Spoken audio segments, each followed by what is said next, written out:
Hello and welcome back to Serious About Salvage and another video on the channel. So we're going to again continue with the Mini.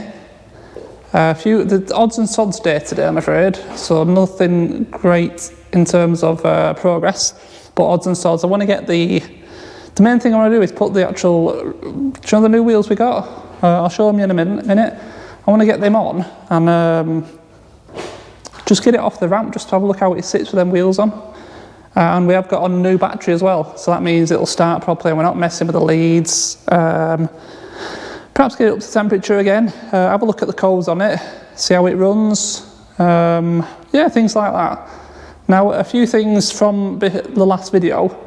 I got a little bit excited about the pops and bangs this car were making. After looking into it, apparently they all do it. It's a standard thing from factory, you put it into sport mode, and they pop and bang. This seemed to pop and bang a lot, so we'll do it today anyway. So whether it's been enhanced through a map, I don't know, just speculating.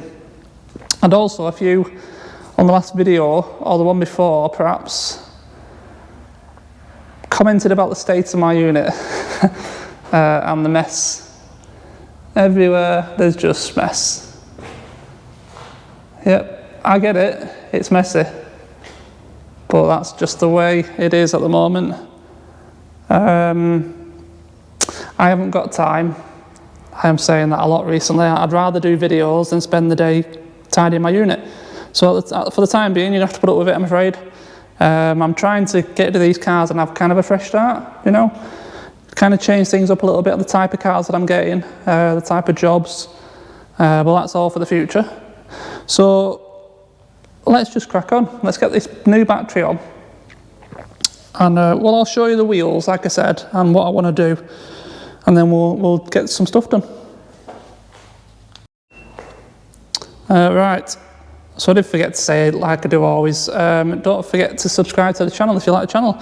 We're getting close to 20,000 and I do still plan to give away that, where's it gone? I don't know where it is at the moment. That battery thing that zaps the power out and makes your car start. I don't know where it is right now. It's somewhere around. It might even be at home. That's the problem with having a messy unit. I can't find anything. So yes, the wheels, you'll already know about them. It's these wheels. So we're having these all the way around the car instead of them horrendous aftermarket ones that are on it. Now I do notice that these aftermarket ones, they've got some spaces, well, spaces on the front but not on the back, strangely enough. Because I want to see how far, you know, these stick out when they're on. Because I do like the wheels to be on the edge of the arch, give it, you know, a nice wide stance, so we might get some proper spaces at some point, but I want to get them wheels on. I want to get this splash guard in. I want to do the battery. The battery is here.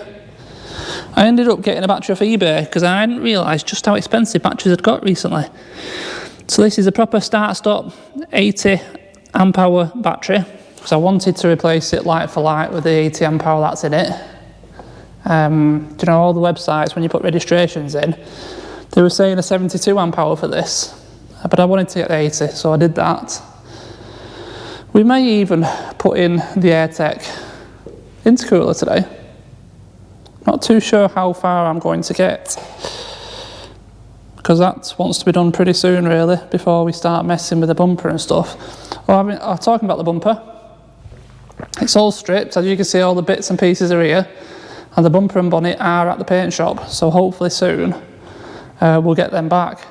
And also, give me your opinion on this. I've decided to leave the bonnet vent red to match the red bit in the grille for now. It's already red, so I thought we'll give it a go, red on pepper white. It might look good, it might look too much, we can always get it painted afterwards, but let me know what you think. My original thought was to get it done in gloss black, just to match the mirrors and, you know, the headlight surrounds.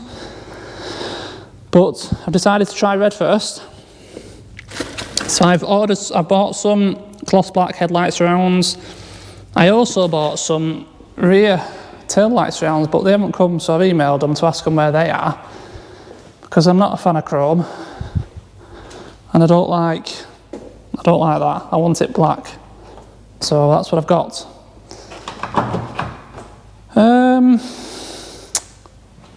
Don't think there's much else to update you on, really. Oh yeah, I pulled the airbox back out because I realised I was missing a pipe from there to, you can't see it, but there's a tube on the front of the engine, and it's what creates the vacuum for the brakes. I showed it actually, I think, on the last video. Anyway, that's the pipe that's missing. So I had to take the airbox out to get access to it, so I know what I need. And I'm on the process of getting that. Oh, and lastly, for the time being, we're going to have to keep this wing and this door. The door's not a great deal, it's only that. And the wing, on first looks, isn't that bad, but it's got just a little dink there, which I'm not concerned about really. I can straighten that up and all that won't be seen. But unfortunately, it's just, the paint's just a bit cracked there. But at the moment, I'm not changing them, and that's because unfortunately these two wings, they're not the same colour, and you can tell they've had a repair, which is why they're not the same colour. So I'm not putting them on. They're gonna have to. It's just gonna have to stay like that for now. Because like I said, I am moving soon, so I'm trying not to spend as much money as possible because it's all going towards a new house. So yeah, unfortunately that's how it's going to have to be. So let's just get on with it. Let's get this new battery in. Throw these wheels on, they're nice easy jobs, and then I think we'll tackle this intercooler, get that done before we create ourselves any more work doing it later.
Well, that's the battery in, so we should have perfectly good voltage now to start this car up. Now the airflow meters, it's annoying that the airflow meter's unplugged, so how it'll run I don't know. Oh. Let's have a go. Straight up, no issues.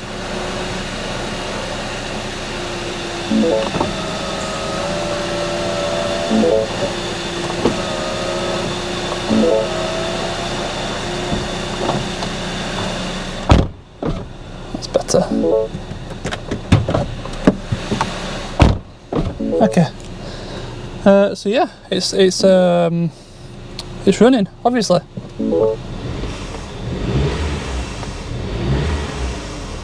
Which is perfect. So I don't want to get it hot because I'm still messing around in there. But we have a perfect battery now, so we know we can just continually start it, stop it, no issues, no jump lead crap. And all is good. Right, I want to swap over these wheels, and then I'm going to do that intercooler. I've decided I'm going to do it. Wants to go on, so let's just get it on. Don't know how that flappy system, I suppose, does the flappy system still work with it on? I don't know. We'll find out. So yeah, right, let's get it up in the air, get these wheels swapped out, and then we'll crack straight on with the intercooler.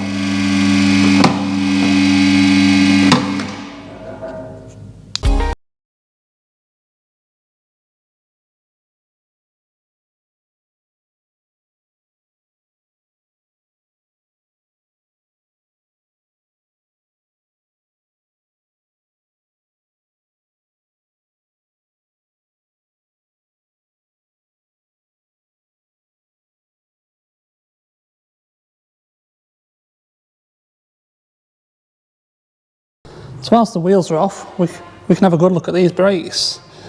And as I said on the last video, full lot of pads. And they're the padded pads as well. This are brand new on the back. I know the surface rust, that'll clear up. But as you can see, they've had these plastic spigot rings on these aftermarket wheels. And also, if you look at where the bolt is in the middle of the spokes, during the centre of the holes, well, they're not central. They have these weird collars in there that spin round. And yeah, basically the multi-fit, you see how they're offset? The multi-fit wheels, and I'm not a fan of multi-fit wheels. And I'm pretty sure that the original wheels would have stood up far better than these aftermarket ones to the crash. Because the inside of this wheel as well, spin it a bit, a big chunk missing. You saw the state of the one that was on this corner after the crash, there was nothing left of it. So I'm much happier with these genuine John Cooper Works wheels on. So I'm going to get the rest of them done and then we'll move on to the intercooler. Right, so it's time to do this intercooler. It's looking like quite the job. We're going to have to remove the crash bar. We're going to have to move the top panel here, because all the radiator and the air conrad sit on top of the intercooler. And there's no way of getting the intercooler out without lifting all the rad up. So all this electronic vent stuff is going to have to come off, and I'm guessing it won't go back on, because these two fixing points here are where you fix the intercooler to, there and there. So, should we crack on with it then? I don't think it'll take all that long. No, what is it? There's only, what is it there? There's 5, 10 fixings there, and that plate will come up. And what, there's 4 in the crash bar, that comes off. Yeah, it won't take much. Right, let's get on with it.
Well, we have come up against a problem. This intercooler is too bent. It will not fit. I've got the bottom in and secured, but if you just look at the top of that now, the gap there, down to nothing. This side is right. This side, the whole core is just twisted, and I now can't get the crash bar back on without pushing the rad too far back. And in all fairness, there's an argument to be had here. How much bigger is this intercooler compared to the original one? Now obviously it's been made for a reason, so it must help, but is this a Cooper S intercooler, or is this a John Cooper Works intercooler? I don't know, because I'm pretty sure the front panel is off a John Cooper Works. I think they've just changed the rad pack for me to the Cooper S or something. I'm not sure exactly what went on, but I know they had to change something. The whole front come off a John Cooper Works, but they had to change something for my car. So perhaps it's maintained its John Cooper Works intercooler. Hopefully one of you guys will be able to answer that, because not only is this probably, it's getting on for being twice as deep, but it's also longer by a good distance. So yeah, I get the fact that it's probably only 2/3 the depth, but if it's knocking on twice, I'm talking now obviously 2/3 the depth that way.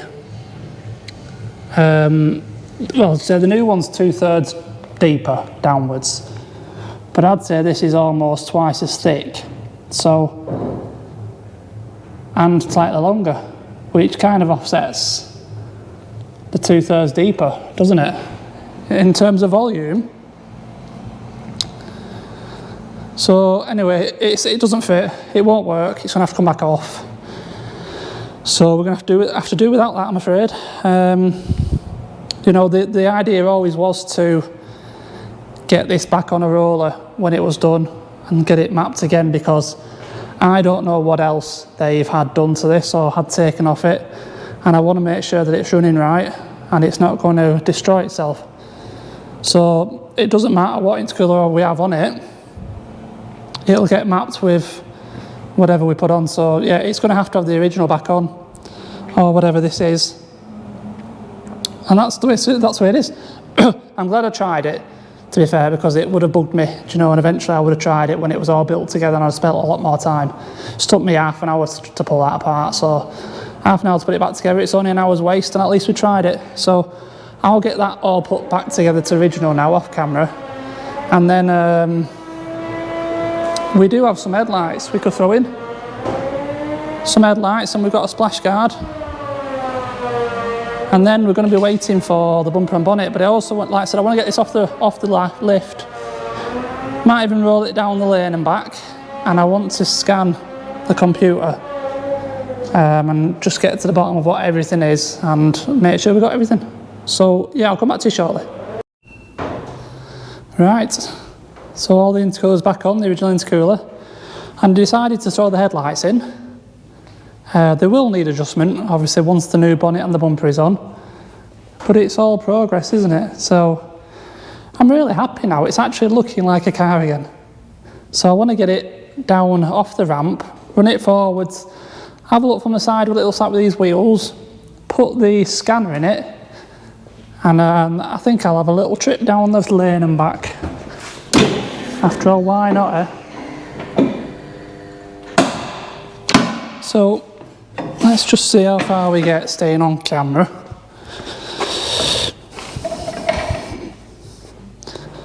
I have sat the airbox back in just for now, so that I could connect to the airflow meter, just to eliminate that one extra code.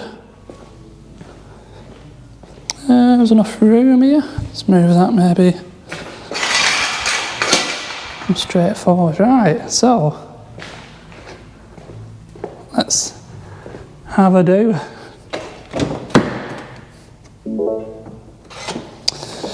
Didn't mention earlier as well, them wheels that were on the front.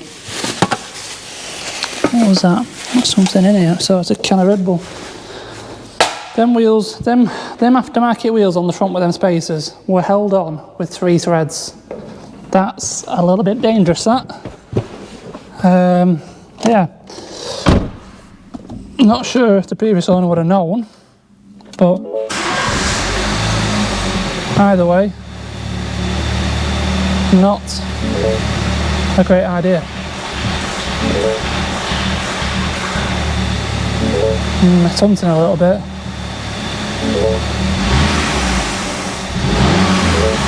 But I'm going to put that down to that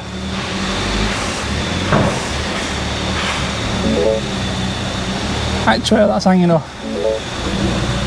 I must remember the brakes don't work very good.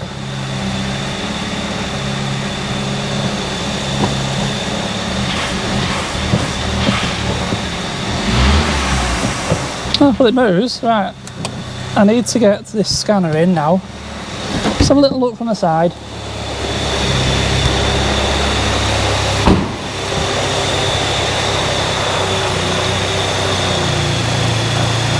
What do we think? Is that better? I think that's far better. Believe it or not, they're 18-inch alloys then. They don't look that big, do they? So now, what I'll do is I'll get the scanner in, get all the codes, and then I'll come back on the camera because it takes a little bit of time, this. Right, we're back. So I have wiped all the coals and this is what's coming back, so let's have a look. I haven't looked myself yet, so I don't know what they are. Consequent reaction, throttle volume and separation mode active.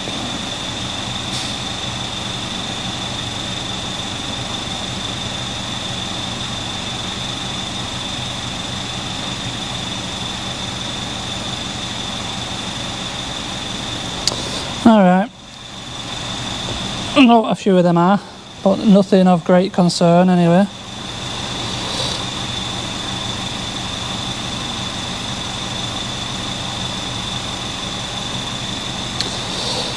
ABS faults. This will be that pipe that's missing.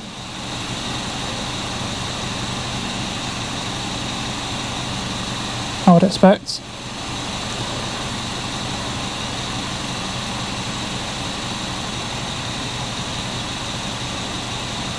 This will be the pedestrian protection.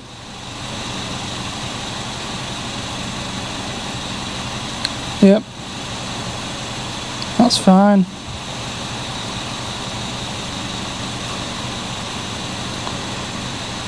Body control. Not sure what these are going to be.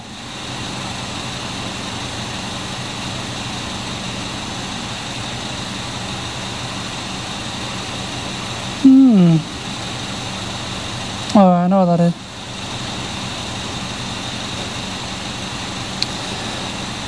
Them heated seats probably aren't going to work now with these seats. The others, left, right, indicator output faulty, headlight beam throw adjust. For some reason at the moment, I know what the washer jet is. My headlights aren't working. See, that's headlight switch on. But there's nothing on the headlights. Strange. Now,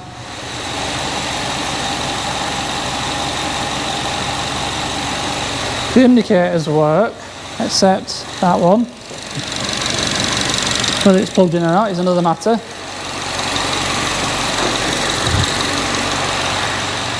Is that working?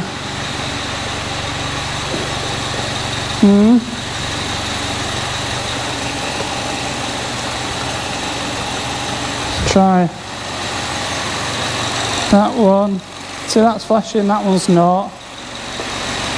Okay, right. I'm gonna have a play about, see if I can get through some of these faults, and I'll come back to you. Right, guys. Yeah, all the codes. I'm not sure what some of them mean at the minute, but we do have some obvious things like the pedestrian protection, the electronic actuator. You know, these are throwing faults, and on these modern cars, faults lead to other faults, things are connected and linked up. So until we get the obvious things that we know are fixed, I'm not going to really delve into the other ones too much. But anyway, I'm going to have to go because I've got the estate agents coming around literally now, so I've got to get home. But yeah, really happy with the progress. So as always, thank you for watching, guys. Yeah, simple as that. Look after yourselves, and I will see you soon in the next one when hopefully we'll have the bonnet and the bumper painted and ready to go on. Right, cheers guys. Bye.